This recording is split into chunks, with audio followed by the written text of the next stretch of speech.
ఇక్కడున్న శాసనసభ్యుల్ని కోరుతున్నాను, మీ తరపున ప్రపంచంలో ఉన్న తెలుగులందరూ కూడా కోరుతున్నారు అధ్యక్ష. వాళ్ళందరూ ఈరోజు ఉన్నత స్థాయిలో ఉన్నారు, వాళ్ళ కంపెనీలో నంబర్ 1 కాకపోతే నంబర్ 2 పొజిషన్లో అనేక మంది తెలుగు వాళ్ళు ఉన్నారు. మా తలుపులు మీకోసం ఎప్పుడు తెరిచి ఉంటాయి. మీకు అక్కడ లింక్స్ ఉన్నా, కాంటాక్ట్స్ ఉన్నా మాకు తెలియజేయండి. వాళ్ళు ఆ కంపెనీస్కి భారతదేశంలో పెట్టుబడి పెట్టాలని ఇంట్రెస్ట్ ఉంటే మాకు తెలియజేయండి. తప్పనిసరిగా అవసరమైతే ఆ ఒక్క కంపెనీ కలిసేదానికి నేను ఎక్కడికైనా వస్తాను.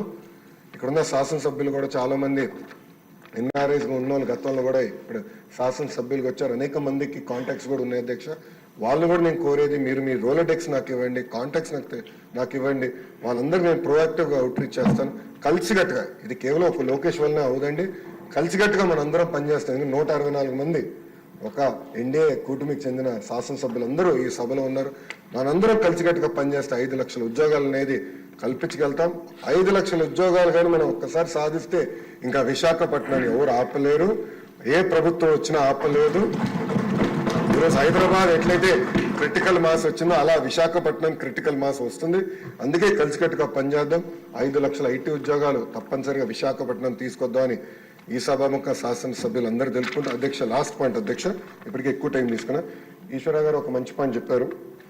ఏంటంటే Tier 2, Tier 3 సిటీస్ కూడా ఐటీ కంపెనీలు రావాలి అని పెద్దలు కోరారు అధ్యక్ష. దాంట్లో భాగంగా నిన్న ముఖ్యమంత్రి గారు ఆల్రెడీ కోవర్కింగ్ స్పేసెస్ CEO అందరితో మీటింగ్ పెట్టుకున్నారు అధ్యక్ష. నేను చూశాను అధ్యక్ష. ప్రతిపక్షం ఉన్నప్పుడు ఒంగోలులో ఒక ఐటీ కంపెనీ నడిపిస్తుంటే నేను వెళ్ళడానికి ఆయన పిలిచారని వెళ్దాం అనుకున్నా. పొద్దునకి మళ్ళీ ఆ ప్రభుత్వం నుంచి ఫోన్లు వచ్చి లొకేషన్ తీసుకొచ్చి ఇది కట్టేస్తుంటే పాపం మళ్ళీ ఆయన వచ్చి క్షమించండి, మీరు వస్తే మాకు ఇబ్బంది అని చెప్పే పరిస్థితి అధ్యక్ష. బట్ ఆ కంపెనీ ఎలా చేశారో మేము అంతా చూసాము. సో Tier 2, Tier 3లో కూడా ఒక సెంటర్స్ ఏర్పాటు చేస్తే బాగుంటుంది అనేది ఇప్పటికీ గౌరవ ముఖ్యమంత్రి గారు చెప్పారు.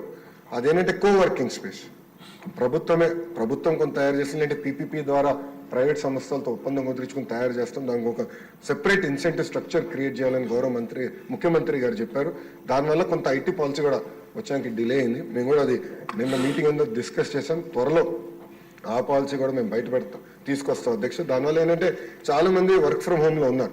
శ్రీకాకుళం పట్టణంలోనే చాలా మంది వర్క్ ఫ్రమ్ హోమ్లో ఉన్నారు. వాళ్ళకి బేసిక్ ఇన్ఫ్రాస్ట్రక్చర్ ఇస్తే కొంచెం కల్చర్ ఉంటుంది అనేది ఒక ఆలోచన గౌరవ ముఖ్యమంత్రి గారు చెప్పారు.